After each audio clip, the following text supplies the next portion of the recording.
Kali ini saya tertarik bicara tentang isi pembicaraan Prabowo Subianto dengan sejumlah jurnalis beberapa waktu yang lalu. Salah satu isi pembicaraannya adalah soal bagaimana komitmen Prabowo Subianto untuk memiskinkan koruptor. Ketika diwawancara oleh awak media, Prabowo Subianto setuju jika koruptor itu dimiskinkan, aset-aset yang dicolong dan digarung dari negara itu diambil alih. Ini yang saya kira per hari ini menjadi perdebatan yang cukup luar biasa. Banyak sekali pihak-pihak yang menyambut bagaimana komitmen ini harus diseriusi. Meski pada saat yang bersamaan Prabowo Subianto mengatakan, sekalipun koruptor itu dimiskinkan tapi harus berlaku adil, itu artinya kekayaan yang dimiliki oleh sang koruptor yang tidak ada sangkut kautannya dengan korupsi itu juga jangan disita, karena itu juga merupakan hak istri dan juga merupakan hak yang dimiliki oleh anak-anak sang koruptor. Jadi ada semacam limitasi, yang berhak dimiskinkan ataupun yang berhak diambil alih oleh negara adalah kekayaan seketika sang koruptor itu melakukan korupsi dan ketika koruptor itu menjadi pejabat publik. Jadi clear di situ. Nah, yang menjadi ramai pembicaraan adalah inilah yang kemudian dicetak tebal bahwa Prabowo Subianto juga setuju terkait dengan perampasan aset koruptor, di mana sang koruptor itu harus dimiskinkan.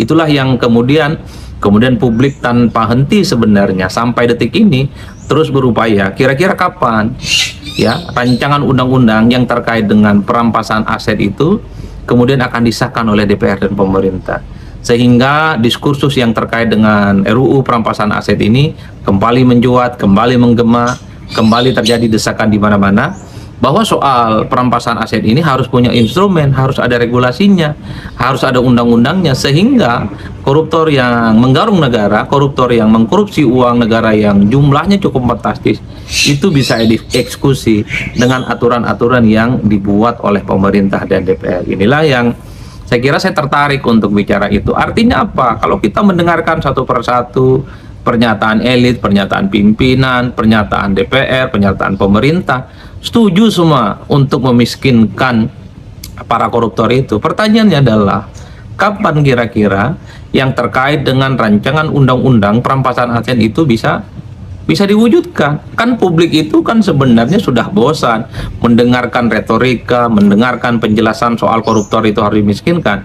Yang paling penting saat ini adalah bagaimana undang-undang terkait dengan perampasan aset itu segera disahkan, segera dituntaskan, sehingga ada instrumen, sehingga ada alat untuk bagaimana mengeksekusi supaya koruptor itu bisa dimiskinkan. Karena kalau mau jujur sebenarnya, salah satu yang paling ditakuti oleh koruptor itu jika kekayaannya itu diambil alih. Salah satu yang paling ditakuti oleh koruptor itu jika mereka dimiskinkan, aset-aset mereka itu kemudian disita. Oleh karena itu, per hari ini publik itu hanya menunggu kapan kira-kira rencana ataupun rancangan undang-undang perampasan aset terhadap koruptor itu bisa diwujudkan. Kalau undang-undang yang lain itu bisa dikebut dalam waktu singkat, sesingkat-singkatnya, masa iya undang-undang terkait dengan perampasan aset ini kok rasa-rasanya sampai hari ini bisa terwujud? Kan orang bertanya-tanya, revisi terkait dengan undang-undang TNI itu cepat prosesnya. Revisi terkait dengan undang-undang pilkada beberapa waktu yang lalu juga cepat revisinya. Terkait dengan undang-undang cipta kerja itu cepat kok prosesnya dan kemudian disahkan. Terkait dengan undang-undang yang lain itu juga cepat bisa diwujudkan. Kenapa? Ketika bicara tentang undang-undang perampasan aset, kok rasa-rasanya khususnya para politisi-politisi yang ada di parlemen ini kan terkesan tidak terlampau semangat dan terkesan ya memang tidak terlampau menjadi prioritas. Oleh karena itu saya mau bicara dalam konteks itu. Kalau kita mau jujur sebenarnya terkait dengan rancangan undang-undang perampasan aset itu, ini kan sebenarnya terjadi sejak zamannya SBY 2008 hingga saat ini belum selesai. Bisa kita bayangkan, kita itu sudah melewati begitu banyak presiden, SBY, Pak Jokowi, dan hari ini harapan terbesarnya di era pemerintahan Pak Prabowo Subianto, revisi ataupun rancangan undang-undang yang terkait dengan perampasan aset itu bisa segera dituntaskan. Misal mari kita cek tahun 2008 itu soal RUU yang terkait dengan perampasan aset itu kan digagas oleh PPATK. Kemudian pada tahun 2010 misalnya pembahasan terkait dengan rancangan undang-undang perampasan aset itu dirampungkan ya di tingkat kementerian ataupun lembaga. Baru kemudian pada tahun 2011 saat itu SBY masih jadi presiden, rancangan yang terkait dengan perampasan aset itu disampaikan ke SBY melalui Menteri Kumham. Baru kemudian tahun 2012 ya, bagaimana pembahasan terkait dengan rancangan undang-undang perampasan aset ini selesai pembahasan harmonisasinya. Jadi di zaman SBY sejak 2008 hingga 2012 pembahasan ini sudah clear, ada harmonisasi, bagaimana ada sinkronisasi yang terkait dengan pasal-pasal ini dan sudah disampaikan kepada SBY yang jadi Presiden Republik Indonesia. Tapi saat itu undang-undang soal terkait dengan perampasan aset tidak tuntas. Baru kemudian di eranya Pak Jokowi, persisnya di 2015, Jokowi itu kemudian melanjutkan pembahasan yang terkait dengan rancangan undang-undang perampasan aset ini. Sekalipun ya undang-undang ini dimasukkan dalam prolegnas namanya. Prolegnas itu adalah program legislasi nasional, itu baru dimasukkan pada 2015 hingga 2019. Artinya Jokowi menunjukkan komitmennya bahwa terkait dengan perampasan ya, aset koruptor itu sudah mulai dimasukkan dalam program legislasi nasional menengah saat itu 2015 hingga 2019. Tapi sore itu saya harus kita katakan seperti yang sudah kita duga, ternyata pembahasan yang terkait dengan rancangan undang-undang perampasan aset hingga Pak Jokowi selesai di periode pertama 2019 itu juga tidak pernah tuntas. Itulah yang kemudian publik bertanya-tanya, kok bisa ya rancangan undang-undang yang sebenarnya sejak lama itu tidak bisa diwujudkan dan tidak bisa dibuktikan. Ya, menarik sekali penyampaian dari Bung Adi Praitno soal korupsi atau koruptor, ya bagaimana agar perampasan aset atau RUU perampasan aset itu segera disahkan. Dan kemudian bagi para pelaku koruptor ditindak dengan tegas dan dihukum sesuai hukum yang berlaku. Dan kalau bisa hukuman seberat-beratnya, ya kalau hanya di penjara saja saya rasa tidak cukup. Asetnya harus dirampas, dimiskinkan, dan atau boleh dibuang saja ke Nusa Kambangan. Mungkin itu yang Anda harapkan, ya.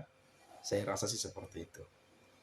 Tapi tadi memang jelas teman-teman kita ketahui bahwa eh, berbagai persoalan ya soal korupsi di Indonesia kian marak terjadi. Dari dulu sampai sekarang seolah-olah ini menjadi sebuah budaya yang harus dilakukan. Oknum pejabat korup yang menggaruk uang rakyat tapi dihukum penjara sedangkan rakyat yang merasakan sengsara. Bagaimana Indonesia bisa maju ke depan kalau para koruptor masih tetap saja berkeliaran? Jadi jangan sampai Indonesia atau banyak nyawa yang dikorbankan. Ya, nyawa dalam artian ya kita hidup sebagai manusia. Tapi kalau koruptornya mengkorupsikan sekian triliun dan lain sebagainya, hak kita sebagai rakyat Indonesia harusnya menerima sesuatu dari negara ini, tapi malah diambil oleh para koruptor itu. Ujung-ujungnya kita kelaparan, jadi nyawa pun bisa melayang. Kan bisa seperti itu teman-teman ya.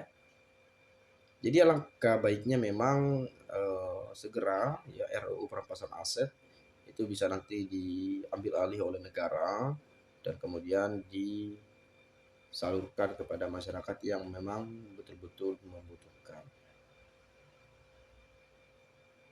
Jadi jangan sampai negara ini stuck di sini terus, stagnan di sini.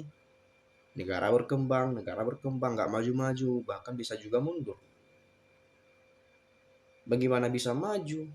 Koruptornya banyak sekali, mafianya banyak sekali, investor semakin sedikit gitu ya yang berinvestasi. Mungkin banyak yang berinvestasi tapi jumlahnya yang sedikit. Berbeda ketika berinvestasi di negara-negara luar misalnya. Yang lain, negara lain sudah sibuk bahas soal bagaimana membuat ini, itu, dan lain-lain. Di Indonesia sibuk soal ijazah. Ya. Dan sekarang kita tahu bahwa seperti kasus pagar laut, udah bagaimana itu? Pertamina kok udah mulai surut beritanya? Ini lagi tentang judul, belum lagi tentang narkoba, belum lagi tentang pengangguran yang banyak, belum lagi kemiskinan, belum lagi banyak SDM yang rendah misalnya. Jadi ya kok gini banget Indonesia gitu loh. Tapi sebetulnya bukan Indonesianya yang salah, bukan negara kita. Kita mencintai negeri ini. Tetapi ya kenapa ini sistemnya kali yang salah gitu ya. Atau siapa yang sebetulnya membuat desain ini seperti ini gitu ya. Bisa-bisanya seperti itu ya. Tapi kita dukung Presiden Prabowo ya, dengan tegas beliau menyatakan bahwa akan memberantas korupsi sampai kemanapun, bahkan sampai ke Antartika sekalipun akan dikejar sampai dapat. Dan optimis dari Pak Prabowo ini yang akan kita dukung, meskipun saya rasa nggak mudah, tapi bukan berarti tidak bisa. Kita support terus bagaimana dalam memberantas korupsi, mafia, dan semuanya ya. Nah, dukung Prabowo menjadi gebrakan terbaru jika benar RUU perampasan aset koruptor disahkan dan diajukan Prabowo. Adalah omon-omon itu perampasan aset koruptor karena dari atas sampai bawah para pejabat tidak ada yang luput dari korupsi. Sebaiknya koruptor itu terbukti hukum mati tanpa ampun. Hanya itu yang bisa meredamnya, baru dikembangkan ke perampasan aset. Negara akan aman dan keteraturan disiplin akan bisa dinikmati seluruh rakyat Indonesia ya. Sangat setuju undang-undang perampasan aset dan hukuman mati para koruptor.